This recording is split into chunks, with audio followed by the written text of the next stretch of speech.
Hello, good morning, dear parents, and welcome, my dear students. See, today I am here with a specific reason. That is, I am not going to record a study video today.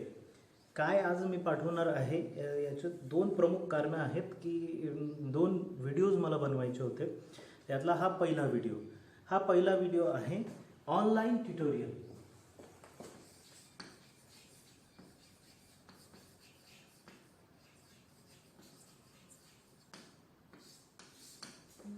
समज, गैरसमज, फायदे, तोटे आणि how to study. विद्यार्थ्यांनी study कसा करायचा आहे related to online tutorials. Okay, त्या संबंधित हा व्हिडिओ असणार आहे आणि त्या संबंधित मी बोलणार आहे. तर काय आहे की मागे तुम्हाला दिसतंय, माझ्या मागे बोर्डवर लिहिलेलं आहे एक टाइम टेबल आहे. 9th स्टँडर्डचं टाइम टेबल आहे. ओके, हा रेग्युलर स्कूल शेड्यूल आहे. जेव्हा स्कूल सुरू होती तेव्हा हे टाइम टेबल फॉलो होतं. बरोबर, अशा प्रकारचं टाइम टेबल प्रत्येक स्कूल फॉलो करत असते. ठीक आहे. आता वी आर इन ए कोविड-19 situation and in this situation पालकांना बरेचसे प्रश्न उद्भवत आहेत, बऱ्याचशा समस्या आहेत, बरेचसे चेंजेस केलेले आहेत, बरेचसे चेंजेस करावयाचे आहेत आणि नेमकं काय करायचं आहे, कसं करायचं आहे. आणि काही ठिकाणी काय होतं की एखादी शाळा असेल की ती हे टाइम टेबलनुसार विचार करत असेल.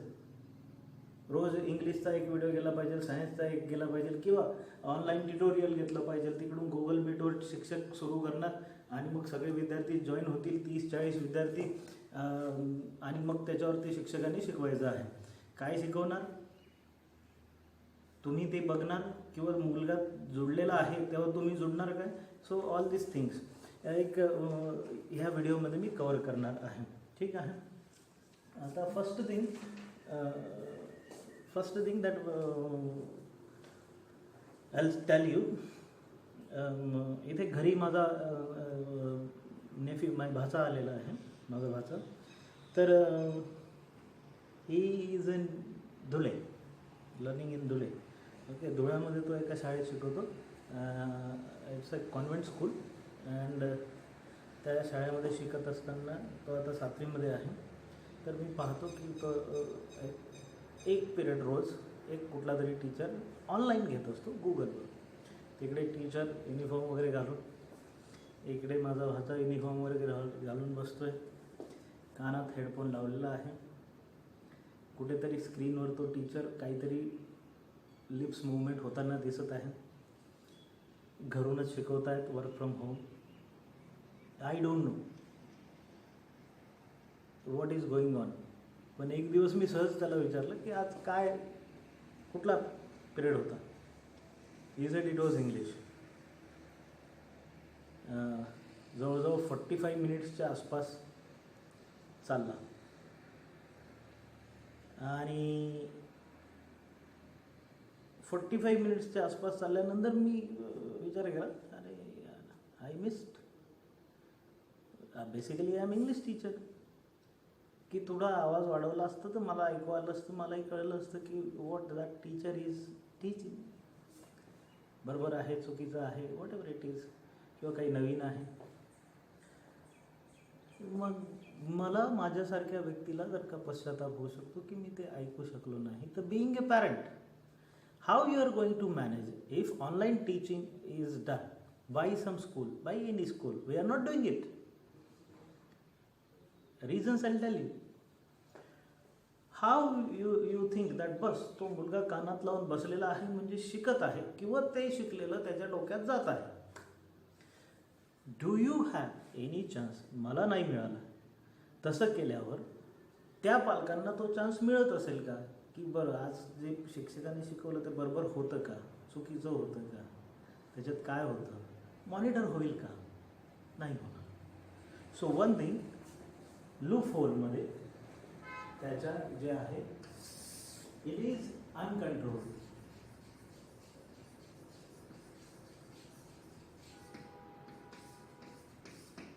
It is in the uncontrol in the sense it is in the control of the teacher. तुमच्या मुलाच्या कंट्रोलमध्ये नाही आहे. त्यांनी गुगल मीट म्हणा, झूम म्हणा, तिकडून ॲडमिट केलं, परमिशन दिली तर ते ॲडमिट होणार, नाही तर ॲडमिट होणार नाही. तो मुलगा वारंवार आस्क टू जॉईन पाठवत राहील. नेटवर्कमध्ये प्रॉब्लेम आला तरी जॉईन होणार नाही. आणि त्या टीचरला जर का वाटलं की नाही तू आज युनिफॉर्ममध्ये नाही, असं आहे इट्स ॲक्च्युली ओके, तू आज युनिफॉर्ममध्ये नाही, मी तुला जॉईन करू शकत नाही. किंवा जॉईन केल्यानंतर अरे you are not in the uniform, ठीक आहे रिमोट. तुमच्या मुलाच्या किंवा तुमच्या कंट्रोलमध्ये ते नाही शिकणं. While in the classroom at least if I am teaching, 30 मुलं बसलेले आहेत तर मी शिकवतो, त्याचं लक्ष नसलं तर मी त्याला सांगू शकतो इकडे बघ, control. If regular practical teaching जर का कंट्रोल्ड आहे की 30च्या 30 मुलं मला दिसत आहेत आणि मी त्यांना सांगतो तू माझ्याकडे लक्ष दे, तर तिथून टीचर पण कसं काय सांगणार की तू माझ्याकडे लक्ष दे? कसं करणार? कानात लावलेलं आहे, गुगल मीट असो किंवा झूम असो, ते काय करतात, फक्त तो टीचर दिसतोय आणि इकडून मुलगा काय करतो, त्याचा जो प्रोफाईल असतो तो ऑफ करून देतो. तुम्ही आता गुगल मीट बघतच आहात, अनुभवलं आहे, तसंच झूम आहे, तसंच इतर आहे. तुमचा व्हिडिओ किंवा तुमची प्रोफाईल दाखवायची नाही दाखवायची त्याचा कंट्रोल तुमच्या हातात आहे. म्हणजे तिकडे टीचरच्या कंट्रोलमध्ये नाही, तो शिकतोय बघतोय की बाजूला ठेवून जरी दिला तरी चालतोय. असं it's uncontrolled. So there are many uncontrolled things. Second thing की जर मला असं वाटलं रूल फीज भरली का नाही भरलेली, मग you are not able to get the learning. मी इथून त्या स्कूलची फी ऑनलाईन पाठवलेली आहे, so he is receiving that call. ठीक आहे, आज जर नाहीतर ती त्याला ॲडमिट करतील का? नाही करणार. So this happens. आणि म्हणून दिल्ली मुंबई अशा मेट्रो सिटीजमध्ये लोकांनी जे केसेस केलेले आहेत आणि हायकोर्टामध्ये केसेस केलेले आहेत, त्याचं रिझन हे आहे की that online teaching is controlled by teacher. Moreover he controls it by force deliberately, की नाही तुला नाही अटेंड करता येणार till you pay the fees. Fees सेक्शनमधून कन्फर्म झाल्यानंतरच ते मुलांची नावं असतात, त्यांना ॲडमिट केलं जातं. This is a thing going on. आपण ते सुदैवाने करत नाही. तरी काही पालकांना जर का आपल्या शाळेत असं वाटत असेल की तेच केलं पाहिजे, तर तुम्ही आपल्या होणाऱ्या गुगल मीटचाच अनुभव घ्या की तुम्हाला कितपत टॉपिक समजतो, मी तुमच्याशी कितपत बोलतो, प्रत्येकाशी कितपत बोलू शकतो, तर ते कंट्रोल आहे का. Plus second thing, it is consuming network consuming. एक गुगल मीट घेणे, चला असं जरी ठरवलं की तुम्ही, बऱ्याचशा पालकांची तर यातच अशी एक्सपेक्टेशन आहे की रोज एक पिरियड झाला पाहिजे प्रत्येक विषयाचा. एकच व्हिडिओचा गुगल मीट ज्या दिवशी होतोय सॅटर्डेला, त्या दिवशीच तुम्ही बघा की जर का तुम्ही अर्धा तास अटेंड करत असाल, आपण 15 ते 20 मिनिटाचा घेतो, पण पिरियड जर का घेतला गुगल मीटवर तर तो किमान 35 मिनिटाचा होईल, अर्धा तासाचा होईल. तर 15 मिनिटं आपण गुगल मीट घेतो, तर त्याच्यानंतर तुम्ही तुमचा नेटवर्क चेक करा की तुमचा किती कन्झ्युम झाला डाटा. तो 15 मिनिटातच तुमचा डाटा संपायला जर का येत असेल तर अर्ध्या तासाचा पिरियड घेतल्यानंतर तो डाटा राहील काय. आणि एका मुलासाठी किंवा एखादा पॅरेंट हा व्हिडिओ बघितल्यानंतर मला फोन करून सांगतील की सर आम्ही 4 GB चा डाटा मारून घेऊ, 5 GB चा मारून घेऊ, हे प्रत्येकासाठी शक्य नाही. कृपया स्कूलकडे तुम्ही तुमच्या प्रिस्पेक्टिव्हने बघू नका की मला हे शक्य आहे, मी 10 GB डाटा करू शकतो. तसं तर मग आमच्या शाळेला इतकं शक्य आहे की आम्ही 800 GB आमचा प्लॅन आहे, दॅट इज वीकली. 800 GB आम्ही वीकली पाठवू शकतो, एवढा मोठा प्लॅन आहे. तर मग मी व्हिडिओसुद्धा बनवून रोज 2 पाठवू शकतो, 3 पाठवू शकतो. म्हणजे मी जर का एक व्हिडिओ बनवला रोजचा, तर माझा इंग्लिशचा जो व्हिडिओ बनेल तो 3 GB चा असेल, सायन्सचा येईल तो 1 GB 2 GB चा असेल, SS चा येईल, मॅथ्सचा येईल, आणि संस्कृत किंवा हिंदी किंवा मराठी हे इतर विषय अजून त्यांचा जर का टाकून दिला तर तुम्हाला पर डे 10 GB करायचा आहे. आणि आम्हाला 800 GB पर वीक आहे. आम्हाला त्याचा काही फरक पडणार नाही. आम्ही प्रत्येक शिक्षकाने जरी 10-10 GB वापरलं तरी तो एका दिवसाला 100 GB वापरून सुद्धा 700 GB होतात आठवड्याला. 100 GB आमचा उरणारच आहे. प्लस आम्ही होमवर्क वगैरे PDF वगैरे टाकू शकू. So it is not in the perspective, school is unity. युनिफॉर्मनेस, सगळ्यांसाठी योग्य आणि सर्वांसाठी आवश्यक अशा नियमांचा बंधन म्हणजे स्कूल आहे. So it is not possible, it is network consuming. Second thing. Third thing,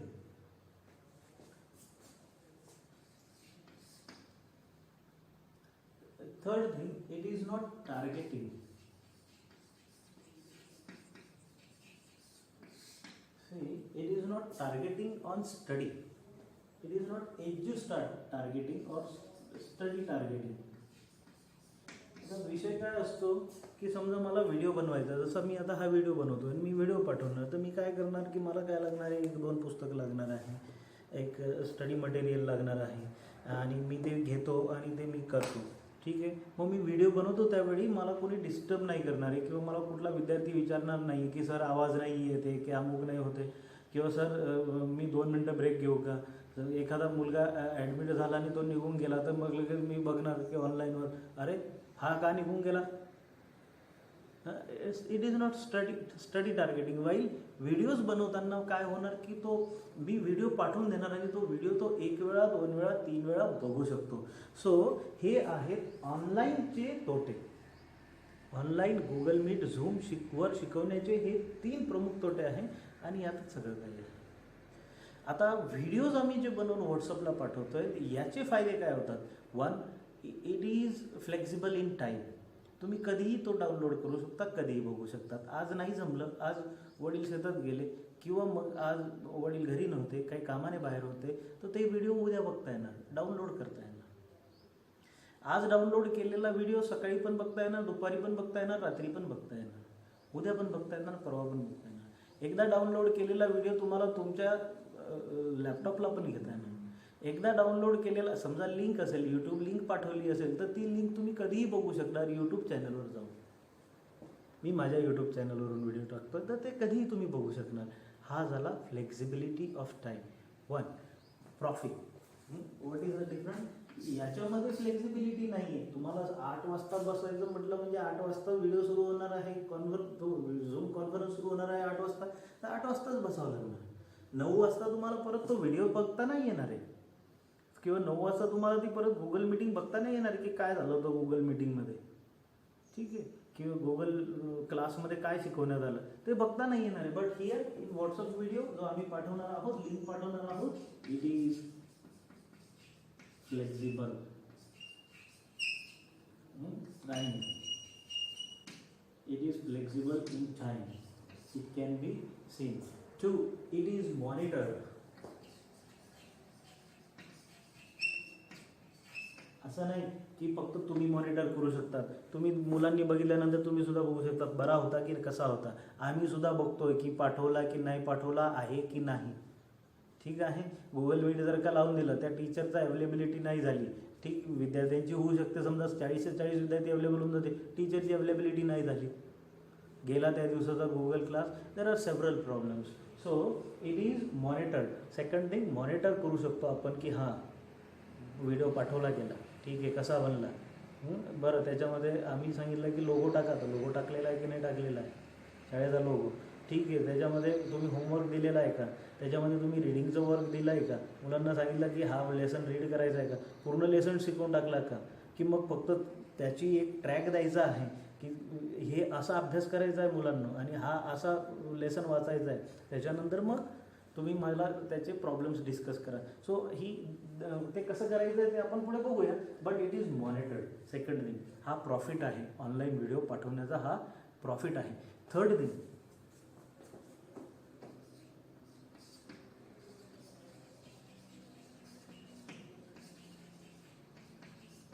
it is storage built आहे. म्हणजे तो तुमच्या मेमरीमधून काढून तुम्ही दुसऱ्या याच्यात पण टाकू शकता. तो फॉर एव्हर तुम्ही त्याला सेव्ह करू शकता. ठीक आहे.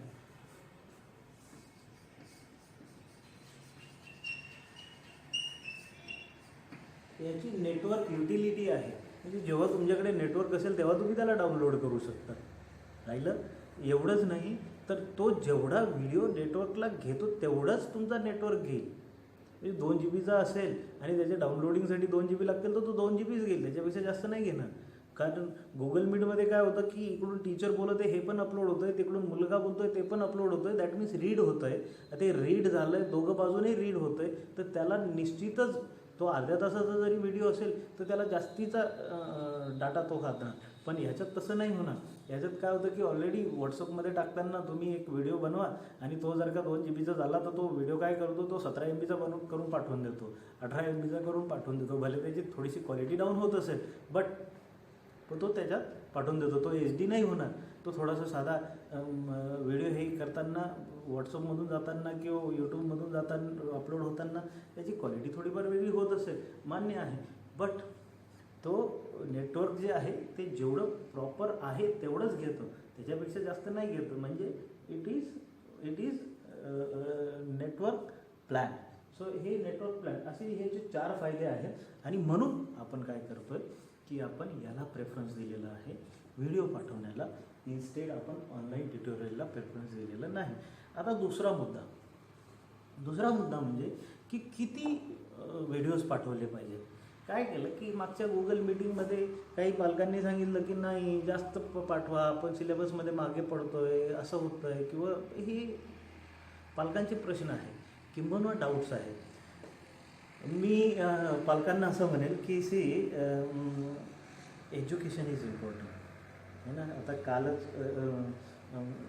एज्युकेशनल फील्डच्या चेंजमध्ये फार मोठी घोषणा झाली.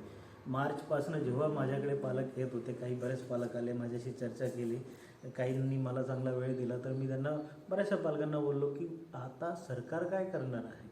तर 3 प्रमुख मुद्दे आहेत ज्याच्याकडे सगळ्यात जास्त लक्ष दिलं जाईल आणि ज्याच्यात सगळ्यात जास्त बदल होतील. पहिला डिफेन्स. तो होत आहे, तुम्ही अनुभवत आहे की न्यूजमधून येतं आहे की डिफेन्समध्ये आपण काय काय चेंजेस करतो आहे. असं नाही की भारतात, सगळ्याच देशांमध्ये हे होणार. दुसरा एज्युकेशनल चेंजेस होतील. आता ती वेळ गेली, मोबाईल वापरू देऊ नका मुलांना, TV वापरू देऊ नका, आता ते सोडावं लागणार.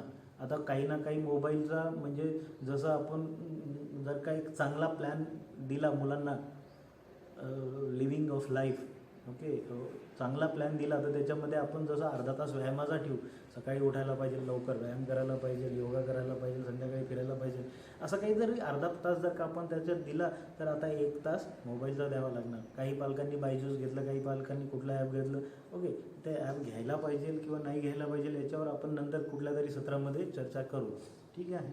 तर हे पुढे जाऊन आपल्याला कंटिन्यू ठेवावं लागणार. म्हणून आपण टॅबची व्यवस्था करण्याचा प्रयत्न केला, पण ते availability, transportation, these all things where matter. And त्या कारणामुळे काय झालं की इतर काही वेळ असता तर कदाचित 3-4 हजार कमीसुद्धा झाले असते. उलट हा वेळ इतका क्रुशियल झालेला आहे की सगळे स्कूल त्याकडे पळत आहेत, बरोबर, सगळेच लोक टॅब घेण्याकडे पळत आहेत. त्यामुळे काय झालं की जिथे 200-400-500 रुपयेसुद्धा कमी होत होते ते सुद्धा आता कमी होत नाही, बार्गेनिंगला चान्स राहिला नाही.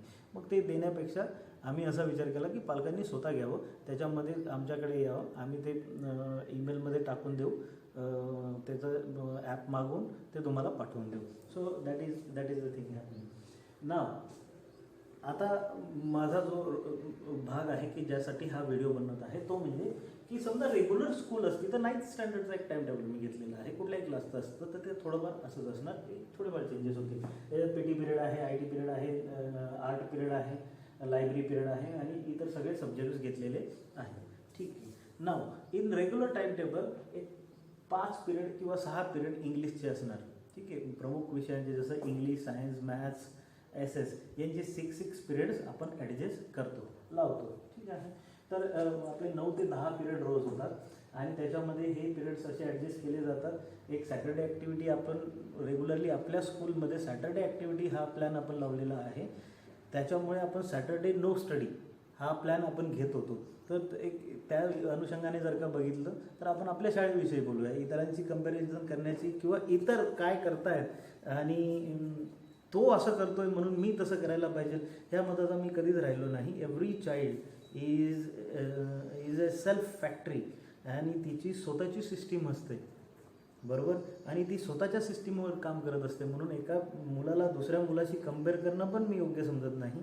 आणि एका शाळेला दुसऱ्या शाळेलाशी कम्पेअर करताना मी असं म्हणेल की I have seen many schools, भरपूरशा शाळा बघितलेल्या आहेत, मी बघितलेल्या आहेत, तुम्ही बघितलेल्या आहेत. आणि तुम्ही नुसत्या बघितल्या असतील, आम्ही ॲनालिटिकल स्टडीसुद्धा केलेला आहे की ही शाळा काय करते ते योग्य आहे का, या शाळेत हे असं चालतं ते योग्य आहे का, या शाळेमध्ये ह्या पद्धतीने शिक्षक घेतले जातात किंवा ठेवले जातात, किंवा या शिक्षकांना ठेवलं जातं आणि या शिक्षकांचं असं दाखवलं जातं हे योग्य आहे का, किंवा या शिक्षकांनी अशा पद्धतीने टीचिंग केलं जातं, किंवा शिक्षकांना त्यांचं फ्रीडम दिलं जातं, किंवा शिक्षकांना फ्रीडम नाही दिलं जात, तर हे योग्य आहे का. सर अशा वेगवेगळ्या विषयांवर आम्ही हात घातला आहे, बघितला आहे, वेगवेगळ्या शाळांकडनं वेगवेगळ्या एज्युकेशनलिस्ट बरोबर राहून सुदैवाने ते शिकायला मिळालेलं आहे.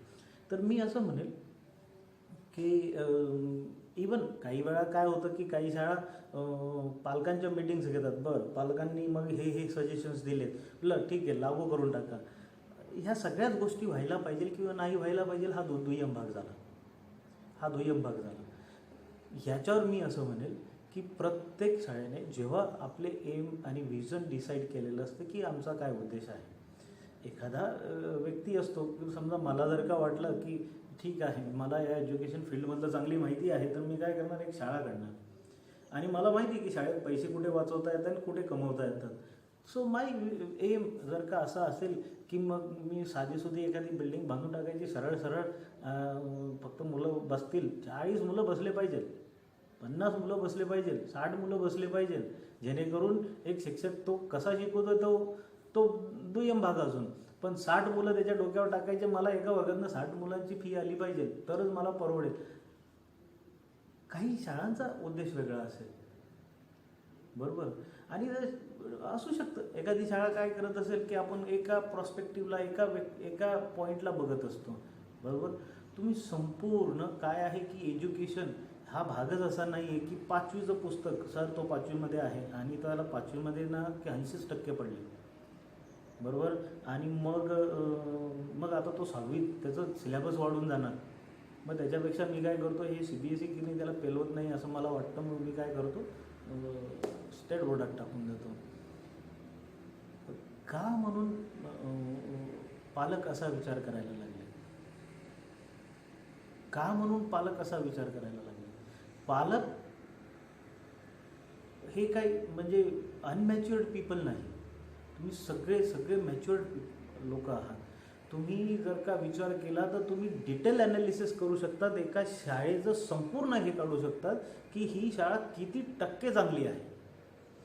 एज्युकेशन जे माझ्या मुलांना दिलं जातं आहे की ते फ्युचरमध्ये काय परिणाम करणार आहे हे सुद्धा तुम्ही आजच त्याची भविष्यवाणी करू शकता.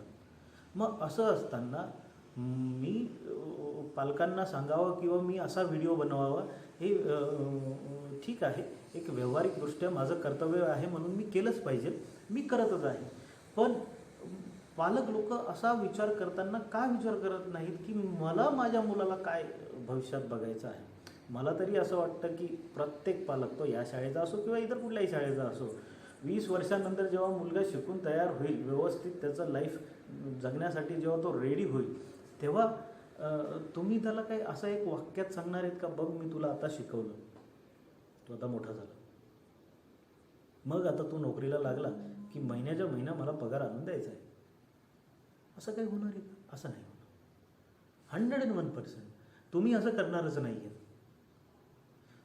तुमच्या बाबतीत ही भविष्यवाणी मी अगदी 100% लिहून देऊ शकतो की तुम्ही असं कधीच विचार करणार नाही. तुम्ही काय विचार करणार आहात की तो भविष्यामध्ये माझा मुलगा कसा सेल्फ डिपेंड झाला पाहिजे, त्याला गरज नाही पडली पाहिजे बाहेर कुणाची, की तो याच्यावर अवलंबून राहील आणि मग त्याचा चरितार्थ चालेल, त्याचा उदरनिर्वाह निघेल, मग तो अमुक याच्यावर त्याचं जर का डिपेंड राहील, असं कोणी विचार करणार नाही. तुम्ही हा विचार करणार आहात की भविष्यात माझा मुलगा सेल्फ डिपेंडंट झाला पाहिजे, त्याला इतर कोणाची गरज नाही पडली पाहिजे, तो त्याच्यामध्ये इतके स्किल असले पाहिजे की तो त्याची नोकरी असो किंवा बिझनेस असो किंवा शेतीही करणार असेल तर शेतकरी आम्ही बघितले, वेल एज्युकेटेड शेतकरी जे ज्या पद्धतीने शेती करतात त्याच्यात फरक पडतो. तर तो सुखी राहिला पाहिजे, आनंदित राहिला पाहिजे आणि आनंदात त्याचं आयुष्य गेलं पाहिजे, ही किमान तुमची इच्छा असेल, ही एक नंबर. बाकी जे काही असेल, मग तो डॉक्टर झाला पाहिजे, इंजिनियर झाला पाहिजे किंवा बिझनेसमॅन झाला पाहिजे, हे तुम्ही दुसऱ्या स्टेपवर ठेवणार समजा. तर ही तुमची इच्छा असेल, मग हे करण्यासाठी काय लागणार? 5वीमध्ये 80% मिळाले पाहिजे की 90% मिळाले पाहिजे, की मग 5वीतला सिलेबस त्याला समजला पाहिजे, की मग 5वीतलं त्याचं एज्युकेशन, त्याची ग्रास्पिंग पॉवर वर्षानुवर्षे वाढली पाहिजे. कारण काय आहे, सांगण्याचा उद्देश काय आहे, की इयत्ता 4थीचं पुस्तक उघडून बघा तुम्ही, एक जॉग्रफीचं पुस्तक उघडा आणि त्याच्यामध्ये लिहिलेलं आहे पृथ्वी गोल आहे, आणि BAचं FYBA SYBAचं तुम्ही पुस्तक उघडा जॉग्रफीचं, त्याच्यातही लिहिलेलं आहे पृथ्वी गोल आहे. मग हे सिलेबस बनवणारे, हे एज्युकेशनलिस्ट, यांना कळलं नाही का की हे आपण 4थीमध्ये शिकवून दिलेलं आहे म्हणून, की पृथ्वी गोल आहे. मग पुन्हा BAला का म्हणून जॉग्रफी तो स्पेशल करेल तर त्याला घेतलं जातं आहे. 5वी 6वीच्या सायन्सच्या बुकमध्ये तुम्ही बघा की तिथे क्लिअरली लिव्हिंग ऑर्गॅनिझम दिलेला आहे. मग तो BScला जातो तेव्हा पुन्हा त्याला लिव्हिंग ऑर्गॅनिझम का म्हणून शिकवतात? हे मी मान्य करू शकतो की तुमचं उत्तर असेल की तिथे डिटेलमध्ये आहे, पण मग तिथे डिटेलमध्ये शिकवायचं होतं तर मग 4थीत का शिकवत बसताय? कारण मग त्यावेळी तो एवढा मॅच्युअर्ड होऊन जाणार आहे की त्याला तुम्ही अगदी सुरुवातीपासून जरी पॉईंट शिकवायला सुरुवात केलं तर तो डिटेललाच अभ्यास करेल, तो डिटेलला शिकणार आहे. 4थीत का म्हणून शिकवायचं आहे? See, it's a process of brain. Brain काय आहे की जेव्हा आता एक वयाच्या 18 वर्षापर्यंत ब्रेनची डेव्हलपमेंट होत असते, आणि ब्रेन जसं जसं डेव्हलप होत जाणार तशा त्यांचा समज, ग्रास्पिंग ते वाढत जाणार. म्हणजे काय आहे की ग्रास्पिंग पॉवर वाढवण्याची जी सिस्टीम आहे ती आहे एज्युकेशन सिस्टीम, राईट. हॅबिट किंवा मग सवयी किंवा मग लर्निंग, ही शिकणे हे त्यांच्या अंगीकृत झालं पाहिजे की कसं शिकायचं आहे, हे आहे एज्युकेशन. म्हणजे first standard to 10th standard एक कोर्स त्याला द्यायचा आहे, एक टॉपिक आहे. म्हणजे सायन्स काय आहे की फर्स्टमध्ये पण सायन्स आहे, सेकंडमध्ये पण आहे, थर्डमध्ये पण आहे आणि 10thमध्ये पण आहे, बरोबर. आणि ते कसं टप्प्याटप्प्याने वाढत जातील, ठीक आहे, डिटेल्स वाढत जातील त्याच्यामधल्या, पण ते टप्प्याटप्प्याने वाढत जाणार आहे. म्हणजे ती काय होणार आहे की ब्रेनमध्ये एक विषय आपल्याला उतरवायचा आहे आणि तो डिटेल उतरवायचा आहे, पण मग तो आपण फर्स्टपासून सुरुवात करतो, राईट. आपण ABCD शिकवतो, कुठल्याही इंटरव्ह्यूमध्ये ABCD बोलून दाखवा असा प्रश्न विचारला जात नाही. शिवाय जर का तो नर्सरी टीचरचा इंटरव्ह्यू असेल तर इतर कुठल्याही इंटरव्ह्यूमध्ये चला ABCD बोलून दाखवा बरं असं कोण म्हणणार आहे का? ज्याचं शिक्षण पूर्ण झालं त्याला सांगणार का कोणी, चला मग तुम्हाला एखादी राहीम येते का बोलून दाखवा बरं नर्सरीची? हे कोणाला विचारलं जाईल? ज्याला नर्सरीचा जॉब मिळवायचा आहे त्याला. इतर कोणाला विचारलं जाणार आहे का? एखादा डॉक्टर म्हणून गेला, IAS ऑफिसर म्हणून गेला, पोलीसच्या नोकरीसाठी गेला किंवा डिफेन्स अकॅडमीमध्ये गेला किंवा कुठल्याही इतर क्षेत्रामध्ये गेला, तो फार्मसी झाला, BBA झाला, तर त्याला विचारलं जाणार आहे का चलो एक पोएम बोल के दिखाओ? नाही होणार. मग ह्या नर्सरीमध्ये पोएम काय शिकवले गेलं? That is to make the brain habited of learning, right. मग आपल्याला लर्निंगची हॅबिट करायची आहे. मग ह्या कोविड-19च्या काळामध्ये हे एक्सपेक्ट करणं की असं नाही की कोविड-19च्या काळामध्ये रेग्युलरली याच्यामध्ये पण एक्सपेक्ट करणं, म्हणून मी तो डिफरन्स दाखवण्यासाठी अगोदर हा टाइम टेबल लिहिलेला आहे आणि मग इकडे ऑनलाईन स्टडी. आता हे मी सुरुवात करतो पहिला मुद्दा की ऑनलाईन स्टडी आणि हा टाइम टेबल याच्यात काय डिफरन्स आहे. 5 पिरियड होणार आहे रेग्युलर याच्यामध्ये. आता 5 पिरियड होणार म्हणजे काय की ती पोएम मी बऱ्याच वेळा मी 7वी 8वी 9वी 10वी मी बरेच poems, I like to teach poems, तर मी पोएम्स वगैरे शिकवतो. बऱ्याच माझ्या आधीच्या शाळांमध्ये पण शिकवलेले. आय लाईक फिजिक्स, मग मी फिजिक्स पण शिकवतो, फिजिक्सचे काही टॉपिक मी शिकवतो. ह्या शाळेतही मी 10वीच्या वर्गांना मी शिकवले फिजिक्सचे टॉपिक.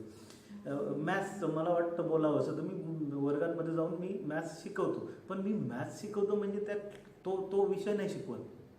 मी फिजिक्स शिकवतो म्हणजे तो विषय नाही शिकवत. मी काय करतो की त्या टॉपिकवर एलॅबोरेट करतो की हे काय आहे नेमकं, हे काय आहे, बरोबर.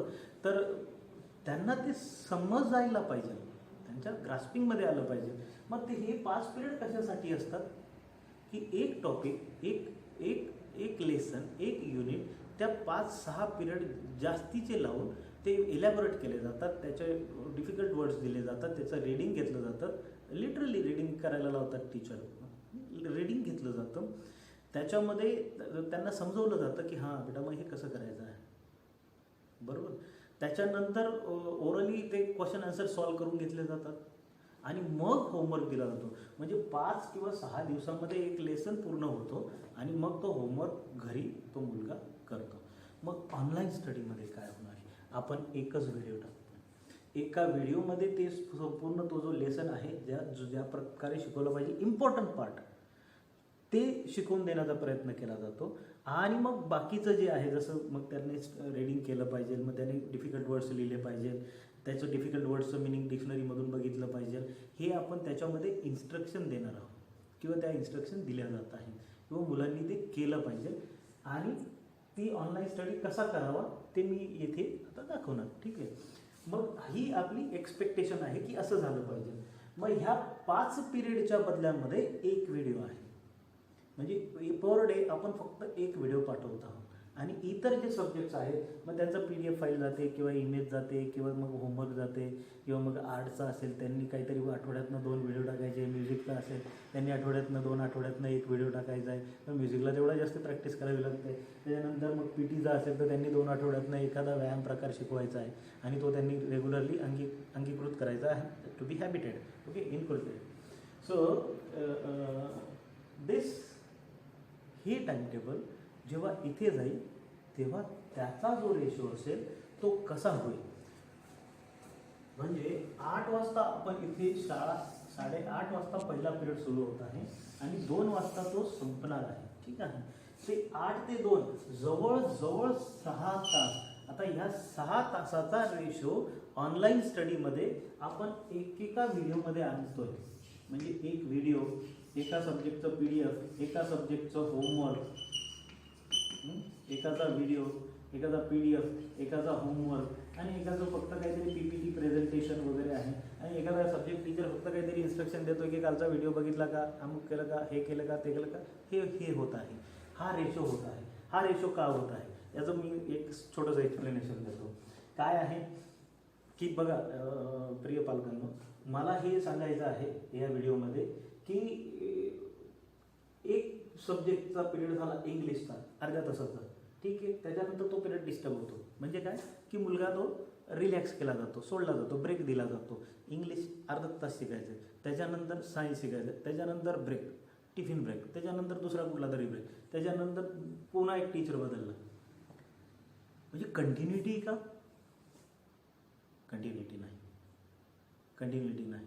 आणि ऑनलाईन जर का आम्ही घ्यायचं म्हटलं की 4 व्हिडिओ टाकले तर तो मुलगा काय करेल, कंटिन्यू हा व्हिडिओ बघून झाला दुसरा बघेल, दुसरा बघून झाला तिसरा बघेल. काय मोबाईल आहे ना, अट्रॅक्शन आहे ना, मोबाईल ऑलरेडी त्यांचं अट्रॅक्शन आहे. त्यांना तर पाहिजे की तुम्ही तो मोबाईल त्यांच्या हातात देऊन टाका दिवसभर. मग ते व्हिडिओ बघतील किंवा मग यूट्यूब बघतील किंवा मग तुम्ही कंट्रोल करू शकला तर ठीक, नाही तर मग फेसबुकही बघतील, व्हॉट्सअपही बघतील. So like this will happen. हे नको व्हायला, हे नको व्हायला. आम्ही कंट्रोल्ड मॅनर्डमध्ये एज्युकेशन चालवत आहोत.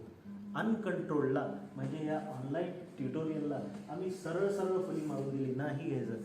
आम्ही दर शनिवारी पालक मीटिंग घेत आहोत, गुगल मीट घेऊ शकतो, तर मग एक पिरियड घ्यायला आम्हाला काही हरकतच नाही आहे. की एक पिरियड रोज घ्यायला काही हरकत आहे का? काही हरकतच नाही. पण त्याचे तोटे हे 3 प्रमुख आहे आणि तेच सगळं बेसिक आहे. तेच जर का नाही झालं तर काय होणार, पुन्हा तुम्ही काय सांगणार नाही, मग तो परत शिकवायला लावा तो व्हिडिओ किंवा तो लेसन परत शिकवायला लावा. एका मुलासाठी हे होईल का? होतच नाही. तुमचा मुलगा शाळेमध्ये एक दिवस गैरहजर राहिला तर तो शिक्षक परत दुसऱ्या दिवशी तेच शिकवतो का? होतच नाही, बरोबर. मग हे ऑनलाईनमध्ये व्हायला पाहिजे का? नुकसान नको व्हायला, म्हणूनच हा व्हिडिओ सेंडिंग प्रकार आहे. तर प्रिय पालक मित्र हो, तुम्ही ह्याकडे ह्या उद्देशाने बघा की तो जरी घरी राहिला तरी तो व्हिडिओ जसा एक घरी राहिला तरी दुसऱ्या दिवशी तो टीचर काय करतो की त्याची दुसऱ्याची बुक घेऊन घे, हे घेऊन घे, त्याच्यामधून लिहून घे, बरोबर. आणि हे झालेलं आहे असं करून घेतो किंवा दुसऱ्या दिवशी त्याला अर्धा पार्ट तरी सापडतो. त्या 5 दिवसामध्ये एक लेसन पूर्ण होतं, 3 दिवसात 4 दिवसात एक लेसन पूर्ण होतो आणि त्याच्यानंतर कुठे त्याचं होमवर्क येतं. म्हणजे त्याला अर्धा पार्ट तरी सापडतो शिकवलेल्याचा. तर हा प्रकार होत आहे. हा प्रकार होत आहे. आणि हा प्रकार सॉल्व कसा होत आहे, जर आम्ही व्हिडिओ पाठवले तो दुपारी पण बघू शकेल, संध्याकाळी पण बघू शकेल, रात्री पण बघू शकेल, उद्या पण बघू शकेल. आज नेटवर्कचा स्पीड नसेल तर तो संध्याकाळी डाउनलोड करेल, उद्या डाउनलोड करेल. सो आपण जे करत आहोत that I am very sure we are doing our best. आणि हे सगळे तुम्हाला समस्या न निर्माण होत आहे, की समस्या निर्माण होऊ नये यासाठी ऑलरेडी आपण हे टाइम टेबल, म्हणजे अगदी त्याचंसुद्धा टाइम टेबल सेट केलेलं आहे. तरी पालकांच्या आग्रहाखातर मी ते 9th आणि 10th टाइम टेबल चेंज केलं. त्याच्यामध्ये 3 व्हिडिओ पाठवायचं केलं. आता उद्या फ्रायडे आहे, बरोबर, शुक्रवार, तर उद्या काय होईल की माझे इंग्लिशचे व्हिडिओज पुन्हा येतील.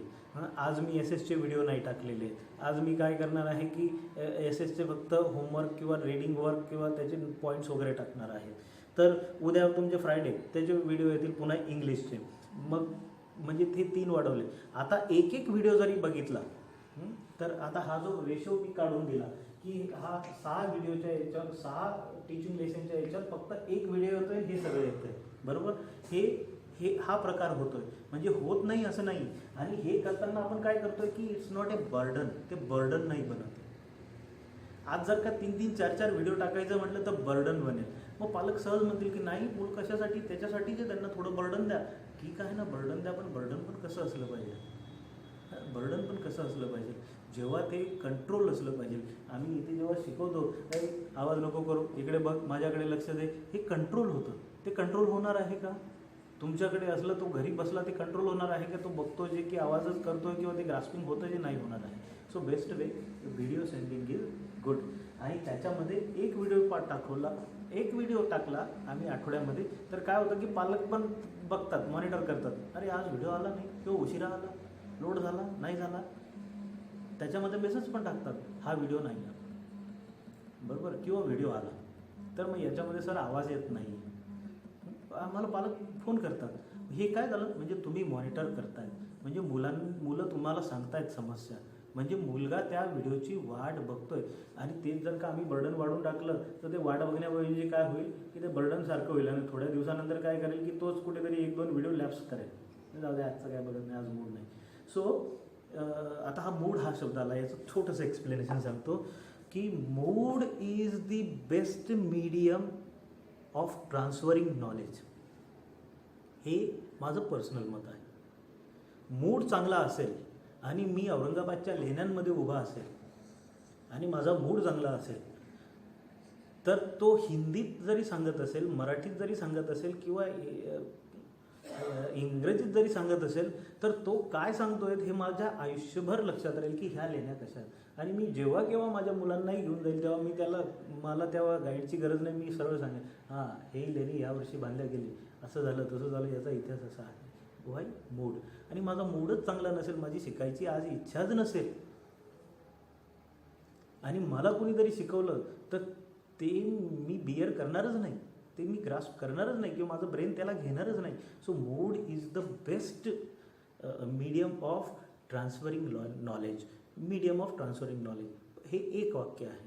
त्याच्यामध्ये अनेक अजून फॅक्टर आहेत की जे ते सुद्धा ट्रान्सफर करतात, ते सुद्धा नॉलेज ॲक्वायर करतात. उदाहरणार्थ practical is the practicals are the best experiences of source of knowledge. Okay.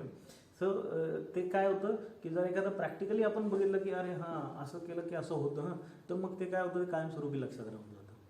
ठीक आहे. तुम्ही रस्त्यावरून जात असेल तर की ह्याच इकडून गेलं की गाडी माझी पंक्चर होते, सायकल माझी पंक्चर होते, हे एकदा तुमच्या एक्सपिरियन्सने आलं की तुम्ही दुसऱ्यांदा तिकडे जातात की नाही, तिथून जाताना तुम्हाला लगेच लक्षात येतं इथे काटे असतात, गाडी पंक्चर होते. Experience that is also a best teacher.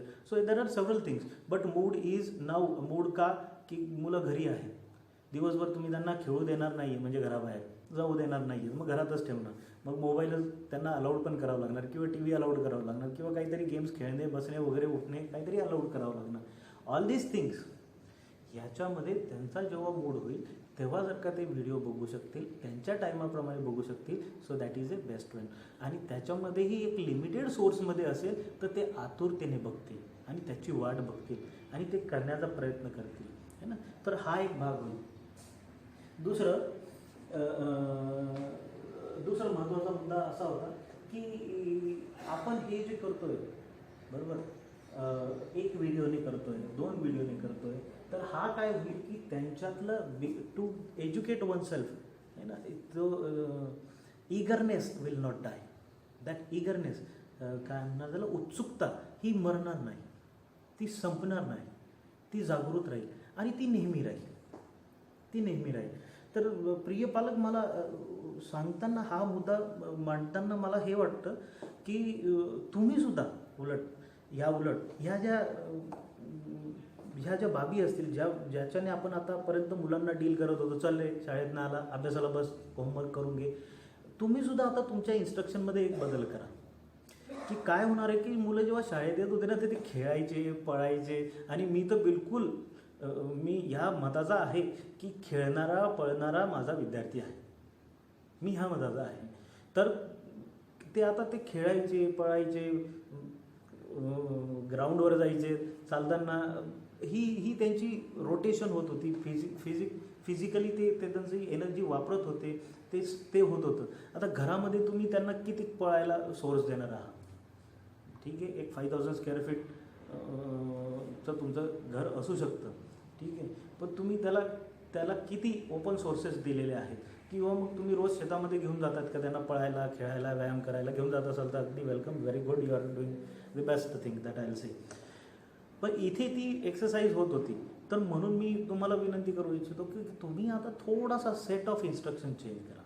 की मुलं जेव्हा बसत असतील तर आम्ही काय होतं की मी जेव्हा टीचर्स ट्रेनिंगला जायचो आणि 1-1, 2-2 लेक्चर आमचेही तिथे लावलेलं असायचे टीचर्स ट्रेनिंगमध्ये. तर आम्ही जेव्हा टीचर्स ट्रेनिंगला सांगायचो तेव्हा मी मूळ मुद्दे जे घ्यायचो की ते बेसिक घ्यायचो की तुम्ही काय शिकवा, टीचिंग मेथडॉलॉजी तुम्ही BEdमधून शिकून आलेले आहात, महत्त्वाचं काय असलं पाहिजे.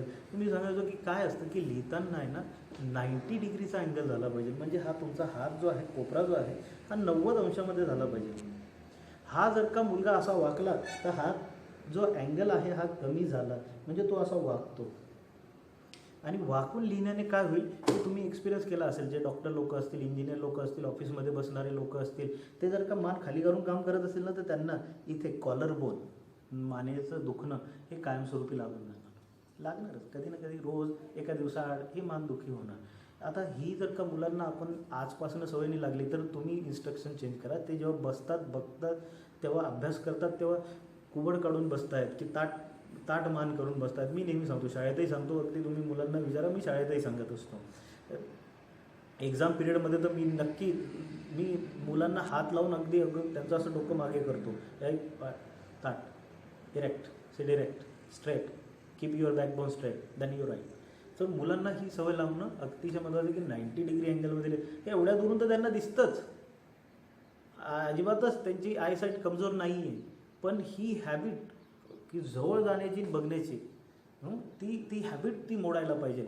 एक हे इन्स्ट्रक्शन बदला. दुसरं, जसं हे ब्रेक होतो, एक इंग्लिशचा जातो, सायन्सचा येतो, सायन्सचा जातो एसएसचा येतो, एसएसचा जातो मॅथ्सचा येतो, हे जे टीचर ब्रेक देतात, म्हणजे काय होतं का, याचं कारण सांगतो की 3 तासाचा पिक्चर तुम्ही थिएटरमध्ये बघायला बसले, मी तुम्हाला चॅलेंजने सांगतो, तुम्ही 4 वेळा तरी तुमचं ते थिएटर कसं असतं, अंधार बनवलेलं असतं, सगळ्या बाजूने अंधार असतो, फक्त तर समोर थिएटर स्क्रीन दिसते, ती उजेडाची असते.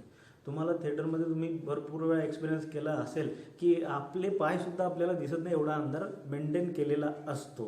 ठीक आहे का, म्हणून to make people attracted towards it, तिकडे लक्ष जायला पाहिजे म्हणून, आणि तेवढं तुमच्या डोक्यामध्ये त्याचं अट्रॅक्शन नेहमी बनलेलं पाहिजे म्हणून.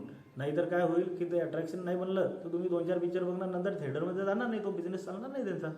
तर ते एवढं डॉल्बी सिस्टीम, डॉल्बी नॉईज, तो साऊंड, त्याच्यानंतर पंखे सगळीकडे, की तुम्हाला वाटणार नाही की तुम्ही 500 लोकांमध्ये बसलेले, तुम्हाला घाम नको यायला, कोणाच्या घामाचा वास नको यायला. ऑल दिस थिंग्स आर मेंटेन. एवढं मेंटेन केल्यानंतर सुद्धा 3 तासाचा पिक्चर, भारतात 3 तासाचा, इतर देशांमध्ये 2च तासाचा आहे. सरकारी नियम येतो, असं नाही की ते छोटा पिक्चर बनवतात, त्यांच्याकडे आयडिया भरपूर आहेत, पण सरकारी नियम आहे 2 तासापेक्षा जास्त पिक्चर बनवू नये. आणि अलिखित नियम आहे, मी तुम्हाला सांगतो, अलिखित नियम आहे की 50 मिनिटापेक्षा जास्त भाषण देऊ नये. मी सुद्धा माझा हा व्हिडिओ 50 मिनिटाच्या वरती बनवणार नाही, आणि मुलांचे व्हिडिओ किंवा क्लासेस आम्ही 35 मिनिटाच्या व्हिडिओवरती घेत नाही. हा नियम याच्यासाठी आहे की आपल्या ब्रेनची एक सिस्टीम आहे, ग्रास्पिंग पॉवर आहे. एक 30-35 मिनटाच्या वर, 40 मिनटाच्या वर काही जायला लागलं की मग ते बोरिंग व्हायला लागतं. मग कितीही चांगलं भाषण असो, 45 मिनटाच्या वर गेलं की ते बोरिंग होतं. फार कमी वक्ते असे आहेत की ते 2-2, 3-3 तास बोलतात आणि त्यांना लोक आतुरतेने ऐकतात. आता मला माहीत नाही की माझा व्हिडिओ तुम्ही किती वेळ कंटिन्युअसली बघणार, पण थिएटरमध्ये गेले की तुम्ही 4 वेळा तरी स्वतःला डिस्टर्ब करणार. बाजूला कोण बसलं आहे, इकडे कोण बसलं आहे, माझ्या बाजूला काय करतो आहे, बरं माझा मोबाईल कुठे ठेवला आहे. बसल्या थिएटरमध्ये तुम्ही पिक्चर बघायला बसले, 200-300 रुपये तिकीट देऊन. You disturb your self. Y? This is the facility given by the brain. Facility म्हणेल मी, कारण ब्रेनने ती एकदम चांगली सिस्टीम केलेली, ते ब्रेक द्यायला पाहिजे. नाही तर बघा तुम्ही आपण लहान असताना किंवा आपली मुलं काय करतात, 2 ओळींचं उत्तर असलं पटक्यात पाठ होऊन जातं, अगदी लगेच पाठ करून घेतात. They memorise it really very well. But एक 10 ओळींचं असलं की ते काय होतं, मग लगेच मधली कुठली तरी ओळ सुटते. आणि मधली कुठली तरी ओळ जी सुटते ना, त्याचं पण ॲनालिसिस आहे, पण ते डॉक्टर्स लोक करतात. मी डॉक्टर नाही, त्याच्यामधला PhD नाही, तर मी त्याच्यापर्यंत जाणार नाही. तर काय होतं की तो किती ओळींनंतर कोणती ओळ विसरतो, तर तुम्ही बघा त्याच्यामध्ये पॅटर्न असतो. तो 4 ओळींनंतर 5वी विसरतो, पुन्हा 4 पाठवण्यातली 5वी विसरून जाईल. टेबलमध्ये बघा तुम्ही, अगदी 3री 4थीमध्ये 1ली 2रीमध्ये मुलं टेबल पाठ करतात. काय होतं, 2 1 जार 2, 2 2 जार 4, 2 3 जार 6 हे बोलताना तो 2 4 जार विसरून जातो. मग तुम्ही त्याला 2 4 जार आठवण करून द्या, मग तो 2 5 जार बरोबर बोलतो. म्हणजे त्याला 2 4 नाही येते, 2 5 येतं. असं होईल का? नाही. That is the system of brain, right. हा टाईम हळूहळू वाढवायचा असतो. ब्रेनची जी सिस्टीम असते कंटिन्युटीची, ती वाढवायची असते. पण कुठल्याही ब्रेनची, तुमच्या माझ्या चांगल्या डेव्हलप झालेल्या ब्रेनची सिस्टीमसुद्धा 40 मिनिटाच्या वर होत नाही. 40 मिनिटाच्या वर तुम्ही कोणाला सहन करू शकत नाही. किंवा त्याचं ऐकणं, त्याचं बोललेलं जे आहे, ते जे ऐकणं आहे ते अगदी मुद्देसूद असेल किंवा फार इंटरेस्टिंग असेल, तरीसुद्धा 40 मिनिटानंतर काय होतं की तुमची फिजिकल ॲक्शन्स, मग तुम्ही एका पायावर दुसरा पाय टाकणे, थोडंसं इकडच्याच बाजूला झुकणे, तिकडच्याच बाजूला झुकणे, ह्या गोष्टी व्हायला लागतात. That is the system of the brain, बरोबर. म्हणून तुम्ही इन्स्ट्रक्शन देताना ह्या इन्स्ट्रक्शन द्या. तो तासाभराच्या वरती बसत असेल तर त्याला सांगा थोडंसं फिरून घे, थोडंसं जेवण करून घे. आता मी सांगणार नाही की थोडंसं बाहेर फिरू नये, कारण बाहेर तुम्ही जाऊ देणार नाही. ठीक आहे, नका जाऊ देऊ, पण थोडंसं घरातल्या घरात चालून घे. या इन्स्ट्रक्शन द्या. कंटिन्यू नको बसू, ताट बस, सरळ बस. लक्ष तुला एवढ्या दुरून दिसत नाही का? दिसतंय ना, ठीक आहे, मग तू एवढा दूर ते पुस्तक असं दूर धरून वाच. ही सिस्टीम आहे. 90 डिग्रीमध्ये ते तुम्ही हात ठेवायला लावा आणि असं पुस्तक ठेव. हे पुस्तक असं धरलं, हे 90 डिग्रीमध्ये, आणि असंच वाचलं पाहिजे आणि असंच लिहिलं पण पाहिजे. किमान आपल्या मुलांना आपण जितक्या चांगल्या हॅबिट लावता येतील तेवढा प्रयत्न करूया. तर तुम्ही सुद्धा त्या इन्स्ट्रक्शन चेंज करा, ब्रेक दिला पाहिजे. म्हणून ह्या व्हिडिओ सिस्टीम जी आपण पाठवलेली, 1 व्हिडिओ किंवा 2 व्हिडिओच्या वर आपण पाठवत नाही रोज. याचं कारण हे आहे. हे 4 आणि 5 व्हिडिओ पाठवायला काहीच होणार नाही. तुम्ही पालकांना नम्र विनंती, तुम्ही एक काम करा, आत्तापर्यंत शिकवलेलं सिलेबस लिहून काढा. आपली शाळा या रिजनमध्ये एकमेव शाळा आहे की एप्रिलपासून व्हिडिओ पाठवायला सुरुवात केली. माझे व्हिडिओ 25 मार्चलाच तयार होते. आम्ही सगळ्या शिक्षकांचं सगळं रेडी होतं, आमचं सेटअप ऑनलाईन पाठवण्याचं. 25 मार्चला तयार होतं, पण आम्ही 1 एप्रिलपासून सुरुवात केली. 1 एप्रिल ते 1 मे बरोबर आम्ही पाठवतो. उलट पालकांनी मला विचारलं, सर मे महिन्यात पण सुरू करणार? नाही, सुट्या देणार, रेग्युलर टायमासारख्या सुट्या देणार. सुट्या दिल्या, जूनमध्ये सुरू केलं, 12 जूनपासून सुरू केलं. शाळा 15 जून 16 जूनला सुरू होते, आम्ही 12 जूनपासून सुरू केलं. ठीक आहे, regular time table, educational perspective किंवा एज्युकेशनल थिंकिंगचा मी माणूस आहे आणि त्याच्यामध्ये मी गडबड करत नाही. आमच्याकडनं फार तर चुका होऊ शकतात, आजचं काम उद्यावर जाऊ शकतं, पण ह्या घोड चुका करणार नाही की जी मुलांची एज्युकेशनल प्रोग्रेसच डिस्टर्ब करेल. ह्या अशा गोष्टी आपण करत नाही, करणारही नाही. तर त्यामुळे तुम्ही एकदा ॲनालिसिस करा. बरं, आत्तापर्यंत किती शिकवून झालं? तर तुम्ही जी शिकून झालं असेल ना, तर ते मागच्या वर्षाच्या त्या मुलांना विचारा की तुझं जुलैमध्ये मागच्या वर्षी शाळा रेग्युलर सुरू होती तेव्हा किती युनिट झाले होते बरं. आज 10वीमध्ये मी शिकवतो आहे, 10वी जे व्हिडिओ पाठवतो आहे, 3 युनिट कंप्लीट झालेले आहेत. जुलै महिना आहे, ठीक आहे. ऑगस्ट महिन्यापर्यंत माझे 5 युनिट कंप्लीट होऊन जातील. सप्टेंबर ऑक्टोबर जर का मी पुन्हा तसंच केलं किंवा जे नवीन टाइम टेबल आता पाठवलेलं आहे 3 व्हिडिओचं त्याचं त्या पद्धतीने जर का केलं तर आय एम डॅम शुअर की 11 युनिट आहे 10-11 युनिट आहेत 10th स्टँडर्डला शुअरली ते संपून जातील. आणि जेव्हा पुन्हा दिवाळीनंतर शाळा सुरू होतील आधीपासूनच सुरुवात करू शकतो शिकवायला. आणि हे जे व्हिडिओ आपण पाठवतो हे रेकॉर्ड केलेले आमच्याकडे सांभाळलेले असतील त्याच्यामुळे काय होणार आहे की ते व्हिडिओ पुन्हा मुलांना पाहता येणार. म्हणजे मी काय करेल की जेव्हा शाळा सुरू झाली समजा मी तो व्हिडिओ तो अभ्यास होमवर्क देईल की उद्या मी तो पाठवलेला व्हिडिओ होता ना तो बघून यायचा. मग मी हे युनिट सुरुवात करणार आहे उद्या. आणि मग ते युनिट सुरुवात करताना ते अगोदर तो आज व्हिडिओ बघितलेला आहे नंतर जेव्हा सुरू करणार तर ते हॅमर झालेलं असतं ते आपल्याला आठवतं. आपण 2-4 लोकांशी कधी काही बोललेलो असतो आपल्याला 4 वर्षानंतर पण आठवतं. हॅमरिंग ब्रेन फार चांगल्या सिस्टीमने काम करतं बरोबर. म्हणून आपण त्याच्या अनुषंगाने चालणं फार महत्त्वाचं आहे. तर ते तो फायदा होईल मुलांना तेव्हा तो फायदा होईल ते हॅमर झालेलं असेल. आणि म्हणून तुम्ही आज ॲनालिसिस करा तर प्रत्येक सब्जेक्ट जे असतील 1-2 विषय जेथे आम्ही काही कारणास्तव की काही बिग चेंजेसचा जर का आम्ही घेतलेला असेल डिसिजन की नाही हे शिक्षक जे आहेत त्याच्यामध्ये आपल्याला चेंज करायचं आहे किंवा हे पुस्तक आहे याच्यात चेंज करायचं आहे किंवा ह्या टीचिंग मेथडमध्ये चेंज करायचं आहे हे जर का आम्ही घेतलेलं असेल तर पालकांना अगदी मला माफ करा मला सांगावं असं वाटतं की बघा चेंज इज द लाईफ. आणि कुठलाही चेंज कोणी जर का करत असतो तर त्याचं स्वतःच्या ह्याच्यात जर का करत असेल तर काहीतरी त्याचं स्वतःचं भलं करण्यासाठी करत असेल. ठीक आहे. आणि ही शाळा आहे ही चालली पाहिजे त्यासाठी शाळा काढलेली. मग या शाळेत जर का काही चेंजेस होत असतील आणि काही चेंजेस केले जात असतील तर त्याच्यामागचा उद्देश नक्कीच चांगला आहे हे तुम्ही लक्षात घ्यायला पाहिजे. आणि आम्ही तर फक्त शिक्षकांमध्ये चेंजेस करतो पालक लोक कंप्लेंट करत असतील की तुमचे शिक्षक बदलतात 2 वर्षानंतर 4 वर्षानंतर. अगदी सरकारी शाळांमध्ये पण बदल्या होतात अगदी सरकारी शाळांमध्ये पण बदल्या होतात आणि शिक्षक बदलतात. आणि दुसरी गोष्ट जिथे झेडपी आहे तिथे शिक्षक बदलतच नाही 10-10 वर्ष शिक्षक बदलत नाही. मग त्या एज्युकेशनमध्ये आपण का पाठवत नाही मुलांना. शिक्षक बदलत नाही झेडपीमध्ये आपण पाठवतो का नाही. तर डिफरन्स सर बोलणं वेगळं आहे करणं वेगळं आहे. Change life is change. Okay change is the life. म्हणजे काय आहे की आता नवीन संकल्पना येणार तर त्या नवीन स्वीकारायला रेडी राहिलं पाहिजे. अपडेटेड टीचर असले पाहिजे अपडेटेड सिलेबस असला पाहिजे. सिलेबससुद्धा चेंज करतात प्रायव्हेट स्कूलमध्ये बुक्ससुद्धा चेंज करतात.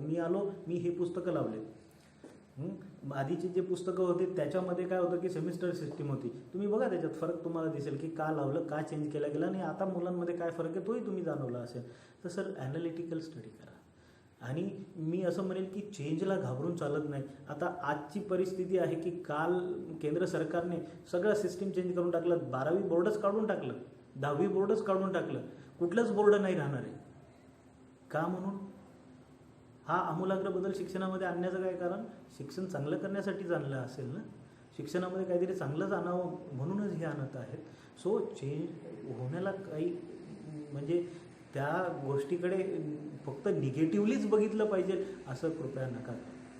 कारण काय आहे आम्हालाही आमची शाळा मोठी होताना पाहिजे आहे तर मोठ्या होण्यासाठी जे काही चांगलं करावं लागेल ते आम्ही नक्कीच करू शुअरली. सो हा मुद्दा की त्याला तो एखाद दुसऱ्या याचा जर का प्रॉब्लेम असेल तो will surely sort out very soon. तोही आम्ही सॉर्ट आऊट करत आहोत आणि अगदी लवकर आम्ही त्या याच्यातच आहोत प्लॅनिंग्समध्येच आहोत. पण काय होतं की कसं तरी आलं आणि कोणाला तरी घेऊन घेतलं हे पण नको व्हायला. अमुक व्यक्ती नाही भेटत आहे म्हणून त्याला टाईमपास म्हणून यायला हे पण आम्ही काम करत नाही. आणि त्याच्यामुळे ते त्या अनुषंगाने ते बदल होतील आणि चांगले होतील. नाव हा राहिला भाग की आम्ही जे करत आहोत आम्ही ज्या पद्धतीने ऑनलाईन ट्युटोरियल घेत आहोत हे कसं चांगलं आहे हे सांगण्यासाठीचा केलेला हा प्रयत्न. आता दुसरा मुद्दा की मुलांनी अभ्यास कसा करावा. आता आपण काय केलं की online study limit of time आपल्याला टाईम लिमिट नाही. तुम्ही कधी अभ्यास करू शकतात मुलांनी कधीही व्हिडिओ डाउनलोड करू शकतात. टाईम फॉर सिलेबस मी मला बोललो की तुम्ही चेक करा की सिलेबस कोणत्या टायमामध्ये कंप्लीट होतो आहे. आजपर्यंत किती युनिट झाले 2 झाले 3 झाले 4 झाले. आता आपल्याला एक्झाम तर काही घेता येणार नाही. चला ऑनलाईन एक्झामसाठी आम्ही 8वी 9वी 10वीसाठी गुगल फॉर्मचा मार्फत एक्झाम घेण्याचा प्रयत्न करत आहोत. पण त्या एक्झाम धरल्याच जातील असं नाही. इंटरनल असेसमेंटसाठी आपण त्याला धरणारच आहोत. तो भाग झाला. इंटरनल असेसमेंटसाठी तर आम्ही जे होमवर्क पाठवत आहोत किंवा व्हिडिओ पाठवत आहोत हे बघणं सुद्धा गरजेचं आहे. ते सुद्धा आम्ही धरणार आहोत. मग इंटरनल असेसमेंटसाठी ते केलं पाहिजे. आता सिलेबस किती कंप्लीट होतोय हे तुम्ही बघू शकता. आता तिसरा महत्त्वाचा मुद्दा म्हणजे हाऊ टू स्टडी. मुलांनी घरी कसा अभ्यास करायचा आहे.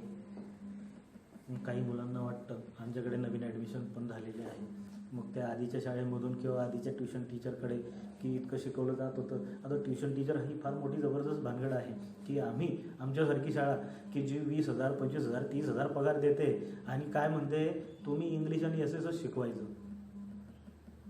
आणि दुसऱ्या एखाद्या टीचरला म्हणते की हां ठीक आहे तुम्ही 30,000 पगार आहे पण तुम्ही सायन्स आणि मॅथ्सच शिकवायचं. पण ट्युशन टीचर म्हणजे ही फार मोठी कलाकृती आहे की तो टीचर काय त्याचं एज्युकेशन काही असो, तो BA असो, MA असो, MSc असो, त्याच्यावर मी भाष्य नाही करत, पण तो सगळे विषय शिकवू शकतो. तो सगळे विषय शिकवू शकतो आणि तो ज्या शाळेत असते ती शाळा मात्र त्याला 2च विषय शिकवते. ते असं का करते हा फरक तुम्ही बघितला पाहिजे. मला त्याच्यावर काही भाष्य नाही करायचं. तर हाऊ टू स्टडी हा जो प्लॅन आहे त्याच्यामध्ये पहिला आहे reading words, innovative new words and reading. हा प्लॅन असला पाहिजे की मुलांनी काय करायचं की आज हा व्हिडिओ आला, कुठला आला 8th स्टँडर्ड, समजा मी सुनामीचा टाकला किंवा एखाद्या पोएमचा टाकला. जॉग्राफी लेसन मी तो टाकलेला आहे, जॉग्राफी लेसन या पोएमचा व्हिडिओ टाकला. मी पोएम वाचून नाही दाखवली, पोएमचे न्यू वर्ड्स पण नाही केले, कारण मला व्हिडिओमध्ये लिमिटेड टाईममध्ये आणि कायमस्वरूपी राहील ते महत्त्वाचे मुद्दे मी त्याच्यामध्ये घेतले. मग मुलांनी काय केलं पाहिजे की ती पोएम अगोदर वाचली पाहिजे. हॅमरिंग, ती समजेल नाही समजेल पण ती पोएम वाचली पाहिजे 1 वेळा किंवा 2 वेळा, जास्त नाही 1 किंवा 2 वेळा, ठीक आहे. त्याच्यानंतर त्याच्यामध्ये वर्ड्स फाइंड आउट केले पाहिजे, न्यू वर्ड्स, त्याला वाटलेले डिफिकल्ट वर्ड्स आणि त्याचं मिनिंग शोधलं पाहिजे, ते मिनिंग लिहिले पाहिजे. बरोबर, ही आम्हाला अपेक्षित आहे की त्यांनी ते मिनिंग्स लिहावेत आणि ते लिहिल्यानंतर एकदा रीडिंग करायची. मग त्यानंतर जेव्हा तो एकदा किंवा 2दा रीडिंग करेल तर त्यावेळी त्याला 10% 20% ती कविता समजलेली असेल आणि मग व्हिडिओ बघायचा. आणि त्याच्यानंतर त्याने जर का व्हिडिओ बघितला तर त्याला ती पोएम म्हणा, तो लेसन म्हणा, तो पूर्णपणे समजेल, त्याला तो पूर्णपणे आत्मसात होईल. तर हा उद्देश आहे, ही आहे पहिली स्टेप जी मुलांनी स्टडी करायची आहे. दुसरं रिवाईज. नाव रिवाईजमध्ये काय आहे की आता होमवर्क हा जो पार्ट आहे त्याच्याबद्दल मी बोलेन. आता रिवाईज काय करायचं आहे की तुम्ही ते रीडिंग केलं, तो व्हिडिओ बघितला झालं, मग आता त्याला स्वतःला रिवाईज करायचं आहे. मग चला मग आपण क्वेश्चन आन्सर सॉल्व करून बघू की उत्तरे येत आहेत का, आणि आम्ही तो होमवर्क रेडी सोल्युशनमध्ये पाठवून देतो. याचं कारण आहे काय आहे की मी जेव्हा इथे लेसन शिकवणार तेव्हा उद्या जर का मला होमवर्क लिहून आणा असं सांगायचं असेल तर मी काय करतो, ओरली इथे सॉल्व करून घेतो अगोदर क्वेश्चन आन्सर, म्हणजे जेणेकरून 90% चान्सेस जे असतात ते बरोबर उत्तर येण्याचे असतात, चुकीचं उत्तर येण्याचे नसतात. माझा नेहमी कयास हा राहतो की एकदा आपण ओरली सॉल्व करून घेतलं पाहिजे, पण शोधायला मुलांना लावलं पाहिजे. इथे सुद्धा सॉल्व करताना कसं सॉल्व केलं जातं, चलो क्वेश्चन नंबर 1 कौन रीड करेगा, अच्छा चलो रीड करो, त्या मुलाने तो वाचला, चलो ये क्वेश्चन नंबर 1 का आन्सर कोण देगा, मग एक 4-5 मुलं देतात. म्हणजे शिक्षकाला माहीत नसतं का उत्तर, माहीत असतं, मग तो सांगू नाही शकत का. पण हे 4-5 मुलं जशी द्यायला सुरुवात करतात मग इतर बाकीच्या 5-10 आतुरता लागते की मी कधी उत्तर देणार है ना. म्हणून मग ते पण शोधात आणि ते पण ग्रास्पिंग पॉवर त्यांची डेव्हलप करण्यात असतात. That is the system to do. आणि काय असतं की स्वामी विवेकानंद म्हणतात की मूल हे शिकायसाठी जन्मलेलं आहे, त्याला कोणी शिकवू नाही शकत. आपण त्याच्यासाठी फक्त आणि फक्त वातावरण निर्मिती करू शकतो. बरोबर, म्हणजे पूर्वी जे राजे रजवाडे वगैरे ते असायचे, ते मूल जन्मलं मोठं झालं की ते वेगवेगळ्या वस्तू ठेवायचे, एक तलवार ठेवायची, एक पेन ठेवायचे, एक गदा ठेवायची, एक धनुष्यबाण ठेवायचा, एक भाला ठेवायचा, आणि मग त्याने ज्या शस्त्राला हात लावलं की ते म्हणायचे हां याला याच्यात प्रवीण करा. राईट. सो हे काय आहे की तो ते घेऊनच आलेला आहे कॅपॅसिटी शिकण्याची आणि करण्याची. आपण फक्त एन्व्हायरमेंट रिसोर्सेस ठेवायचे की काय त्याच्यासमोर तुला काय वाटतं, कशा पद्धतीने शिकावंसं वाटतं हे ठेवणं आपलं काम आहे. बरोबर, म्हणून ह्या शाळेमध्ये चेंजेस करताना मी ह्या गोष्टी फार फार काळजीने बघत असतो की आपल्याला काय आणायचं, काय इंट्रोड्यूस करायचं आणि काय द्यायचं आहे. बरोबर, तर होमवर्क हे रेडी सोल्युशनमध्ये याच्यासाठी पाठवत आहोत की त्याने आपण ते उत्तरं लिहिले पण समजा तर ते आमच्यापर्यंत येणार नाही. आले तर समजा आता 40 मुलं आहेत, 40 मुलांचे नोटबुकच चेक करणं सोपं आहे, पण 40 मुलांनी नोटबुकचे फोटो काढून पाठवले त्याच्यावर तुम्ही कसं काय मार्क करणार, चेक कसं काय करणार. बरं, मग आम्ही जर का एखादं गुगल फॉर्ममधून पाठवले क्वेश्चन आणि त्यांचे आन्सर लिहून पाठवा म्हटले तर मग ते आम्ही करेक्शन करायला आम्हाला लागणारा वेळ आज आणि तुम्हाला भरायला वेळ किंवा मुलांना द्यायला जाणारा वेळ ह्याच्यात फार तफावत निर्माण होईल. म्हणून बेस्ट वे रेडी सोल्युशन पाठवले जात आहेत आणि ते त्यांनी लिहून घ्यायचे, जेणेकरून काय होईल की त्यांचं जे काही उत्तर लिहिणं असेल ते करेक्शनमध्ये होईल. ठीक आहे. आणि मग त्यांनी त्याला रिवाईज करायचं आहे, मग त्यांनी त्याला रीड करायचं आहे की हे क्वेश्चन्सचं हे आन्सर आहे, हे क्वेश्चनचं हे आन्सर आहे. त्याला पाठ करायचं असं नाही म्हणते मी, रिवाईज करायचं आहे. म्हणजे तो धडा वाचला आणि ते क्वेश्चन्सचे आन्सर, ते लेसन्सचे आन्सर जेव्हा तो वाचेल तेव्हा त्याला ते क्लिक झालं की असं हे आन्सर त्या तिसऱ्या ओळीत होतं, चौथ्या ओळीत होतं, म्हणजे ते झालं रिवाईज करणे. तर हा शेवटचा जो पार्ट आपण डिस्कस केला की एंडिंग रिफायनिंग म्हणजे जसं तेल शेवटी स्वच्छ होतं आणि शुद्ध होतं, तसं गरजेचं आहे की त्याला रिफाईन करणं. म्हणजे की तो मुलगा हे सगळं झाल्यानंतर एकदा रात्री झोपताना तो आठवेल आज काय काय केलं, काय काय नाही केलं, ते रिस्पॉन्स लिहिला जाईल. आणि तोच रिस्पॉन्स आपण काय करतो आहे की दर 15 दिवसाच्या गुगल मीटला तो रिस्पॉन्स तुम्ही जेव्हा मुलांकडनं घ्याल 5 मिनटं बोलून एक वही करून ते लिहूसुद्धा शकतात किंवा 15 तुम्ही बोलूसुद्धा शकता. 15 दिवसाचं तर तुम्हाला मुलांचं अगदी सगळं आठवण राहतं, पण तुम्ही लिहू पण शकता.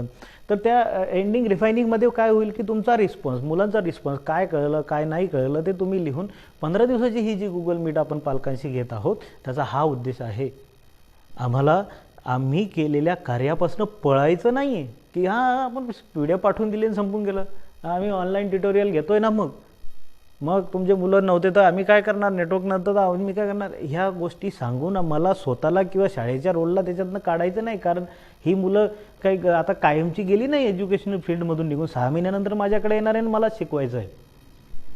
6 महिन्यानंतर इथे माझ्या शाळेतच बसतील आणि म्हणजे दिवाळीनंतर इथे माझ्याकडेच बसतील आणि परत त्यांची एज्युकेशनल प्रोग्रेस तुम्ही मलाच विचारायला येणार आहे आणि तेव्हा मलाच एक्सप्लेन करायचं आहे. हा मुद्दा आहे. म्हणून आम्ही ते गुगल मीट अजून पालकांशी घेण्याचं कारण हे की आम्हाला त्याच्यातनं पळायचं नाही. 15 दिवसात जे झालं ते लगेच 15 दिवसात तुम्ही सांगून टाकाल है ना. 6 महिन्यानंतर सांगण्याची वेळ नको यायला, 15 दिवसात सांगाल. 15 दिवसात सांगाल म्हणजे काय होईल की माझं काम तुमच्यामार्फत सोपं होईल. काय चुकलं सर, हे राहिलं, ते झालं नाही, ते अमुक झालं, त्याच्यामध्ये त्या व्हिडिओमध्ये घोगरा आवाज आला, असं मला पालकांनी ते कंप्लेंट केलेले आहेत. तर आम्ही ते सुधारवलं. एका टीचरचा तर मोबाईलच जुना होता, रेकॉर्डिंग बरोबर होत नव्हतं, मोबाईल नवा घ्यायला सांगितला. त्याच्यासाठी आम्ही ते पे केलं. काही टीचर्सचा आवाज, आता हा क्लासरूममध्ये मी शिकवतो आहे, तो आवाज बरोबर येत नव्हता. आम्ही 2-3 माईक आणून दिले, त्या स्टिक आणून दिल्यात, ट्रायपॉड आणून दिलेत. की हे कशासाठी, हे कशामुळे की जेव्हा पालकांनी कंप्लेंट केली तर त्याचा ॲनालिसिस झालं की काय झालं. अच्छा, शिक्षकांना विचारलं की काय प्रॉब्लेम झाला, तर नेमकं काय असं का झालं, त्याच्यावर डिस्कशन केल्यानंतर तो प्रॉब्लेम समोर आला. अच्छा, मग हा असा सॉर्ट आऊट करायला पाहिजे. तर ही आमची हे आहे. मी पालकांना अगदी कळकळीने सांगू इच्छितो की जेही आम्ही करत आहोत ॲब्सोल्युटली आम्ही अगदी टाईम टेबल लावून ठरवून हा रेशो सगळा बघून किती वेळ किती कसा हे सगळं बघून ठरवलेलं आहे. याच्यातनं भाग आमचा पळून जाण्याचा मार्ग नाही आहे किंवा नुसतं करायचं थोपायचं हा मार्ग नाही आहे. करायला आता भरपूरशा पालकांनी मला सांगितलं की जास्त होमवर्क टाकायला काय लागणार आहे. हे होमवर्क रेडी सोल्यूशन न टाकता आम्ही जर का नुसती एक लाईन टाकून दिली, बच्चो सब क्वेश्चन के आन्सर लिख डालो, सोपं काम आमचं होणार आहे ना. पण हे न करता आम्ही का म्हणून व्हिडिओ रेकॉर्ड करून मग त्याच्यानंतरच PPT पाठवायचं आणि त्याच्यानंतर हे रोज पाठवायला पण काय होणार आहे. एक लाईन टाकायची, तो फोटो काढला की हे बुकचं पण याचा फोटो काढला, ये क्वेश्चन सॉल्व करो, काय वेळ लागणार आहे त्याला. मी आधीच बोललो की 800 GB प्लॅन माझा वीकली जर का आहे तर त्याला वेळ किती लागणार आहे. नाही, आम्ही जर का देतो आहे एवढं वायफाय कनेक्टिव्हिटी करून दिली शिक्षकांना, मी ह्या क्लासमध्ये आता उभा आहे, वायफायवर ते सगळं सुरू होत आहे, तर प्रॉब्लेम काय होणार आहे. अरे एवढा मोठा व्हिडिओ जो माझा जवळजवळ आता 40 मिनिटाच्याही वर गेला असेल कदाचित, तर तो जर का अपलोड होऊ शकतो तर ते 2-3 सेंटेन्स अपलोड नाही होऊ शकत. आमचा उद्देश फार प्रामाणिक आहे, फार सुदृढ आहे की जर का जसं मी बोललो की ह्या सरकार जर का एवढा आमूलाग्र बदल करते की बोर्डच कॅन्सल करून टाकलं, तर आम्हीसुद्धा जे चेंजेस करत आहोत, जे प्लॅन सेटअप करत आहोत ते चेंज इज लाईफ ह्या अनुषंगाने करत आहोत की to bring the best thing. भविष्यात श्री एकनाथराव खडसे टॅलेंट स्कूल ह्या शाळेला लोकांनी बेस्ट एज्युकेशनल पर्पजने बघितलं पाहिजे की यस इथे सगळं आहे, इन्फ्रास्ट्रक्चर आहे, एव्हरीथिंग फॅसिलिटी द्यायला आम्ही तयार आहोत, वेगवेगळ्या अवेलेबिलिटीज आम्ही लावून द्यायला तयार आहोत. पण त्यासोबत चांगलं शिक्षण, गरजेचं शिक्षण, मूलभूत शिक्षण हे रेग्युलरली मुलांना मिळायला पाहिजे. ही जी गरज आहे ही पूर्ण व्हायला पाहिजे आणि हा आमचा प्रयत्न आहे. म्हणून हे आम्ही स्वतःमध्ये चेंजेस करत आहोत. आम्हाला वाटतं की आम्हाला आमची शाळा मोठी बघायची आहे. आमच्या शाळेमध्ये पालक येताना त्या अनुषंगाने आला पाहिजे की नाही शिक्षणात टाकायचं आहे ना, त्या अनुषंगाने आला पाहिजे. तर हा फार महत्त्वाचा मुद्दा आहे. आणि शेवटी मी असं म्हणेल की आता ह्या काळात पालकांनीसुद्धा एक चेंज आणायला पाहिजे. आणि तो चेंज म्हणजे की मी सांगतोय बरोबर म्हणून नका धरू. तो चेंज म्हणजे की थोडंसं एज्युकेशनल व्ह्यू, ॲटिट्यूड, ॲनालिसिस आपलं चेंज करावं लागणार. की हे शिकायचं का आहे? 5वीचं पुस्तक 5वीमध्ये 80% पास होण्यासाठी शिकायचं आहे का? तसं नाही आहे. मी MAला असताना माझ्या KS अय्यर म्हणून एक शिक्षक होते, त्यांना प्रश्न विचारला की सर शाळेमध्ये आम्ही जेव्हा इंग्लिश शिकलो त्यावेळी त्याच्यामध्ये कविता, पोएम्स आणि लेसन्स का दिलेले असायचे? तर मी बऱ्याच लोकांना हा प्रश्न विचारला. ते आपल्याला शिकायचं असतं, आयुष्याचे अनुभव घ्यायचे असतात. मिस्टर KS अय्यर माझे गुरु, त्यांनी मला एका शब्दात उत्तर दिलं होतं की त्या लेवलचं तुम्हाला आलं पाहिजे, त्या लेवलची कविता तुम्हाला समजते का, ती ग्रास्पिंग तुमची झाली पाहिजे. त्या लेवलचं त्या रायटरने लिहिलेलं जे आहे, आता हरिवंशराय बच्चनच्या कविता आहे, रॉबर्ट फ्रॉस्टच्या कविता आहे, विल्यम शेक्सपियरच्या कविता आहे, हे केवढे मोठे कवी आहेत. लेसन्स आहेत, आता G.B. शॉचा लेसन आहे, निसी म्युझिकिलची पोएम आहे. हे एवढं कशासाठी आहे? एवढ्या मोठ्या लेखकांच्या या पोएम्स आणि या 7वी 8वीला 9वी 10वीला का बरं दिलेले आहे? की त्या लेवलची इंग्लिश त्यांची डेव्हलप झाली पाहिजे, किंवा भाषा मराठी हिंदी जरी असेल तरी त्या लेवलची भाषा त्यांची डेव्हलप झाली पाहिजे, त्या लेवलची ग्रास्पिंग डेव्हलप झाली पाहिजे, म्हणून ते आहे असं माझ्या शिक्षकांनी मला उत्तर दिलं होतं. आणि मी त्या उत्तराला सर्वस्वी मानतो की yes, that is the best answer. ते खरं होतं है ना. तर आणि ते खरं का म्हणलं की त्याच्यानंतर मी बरेच वेळा ते प्रयोग करून बघितले की हे का चेंज होतं. सिलेबस चेंज होतं तेव्हा काय केलं जातं? नुसते धडे वगैरे बदलून टाकले जातात का? नाही, तसं नाही आहे. मुलांची लेवल बघितली जाते आणि त्या लेवलने ते चेंजेस केले जातात की ह्या मुलाला कुठपर्यंत शिकवलं पाहिजे, कोणत्या लेवलची इंग्लिश दिली पाहिजे, मराठी दिली पाहिजे, त्या लेवलने इंग्लिश असते. उगाच फर्स्ट स्टँडर्डमध्ये 9th स्टँडर्डचं मराठी नाही शिकवलं जात, इंग्लिश नाही शिकवलं जात है ना. So that is the thing. आमचाही तोच प्रामाणिक प्रयत्न आहे की भराभर मस्त दाखवायचं लोकांना की आम्ही गुगल मीटवर घेत आहोत, झूम प्लॅनवर घेत आहोत, असं काम नाही करायचं आहे. एज्युकेशन हे आपलं प्रायमरी उद्देश शेवटपर्यंत टिकून राहिलं पाहिजे, हे अशा पद्धतीने रन करायचं आहे है ना. नुसता कोविड-19 आहे ना, मला फी जमा करायची ना म्हणून मी झूमवर शिकवायला सुरुवात केलं आणि आम्ही गुगल मीटवर मीटिंग घेऊ शकतो, शिकवायला काय प्रॉब्लेम आहे? नाही. तर तुम्हालाही मी सांगेल की तुमच्याजवळ जर का ह्या 3 प्रश्नांचं उत्तर असेल की uncontrolled, network consuming and targeting, study targeting, या तिघांना जर का सोल्युशन असेल तर तुम्ही सांगा, ॲनालिसिस करा है ना.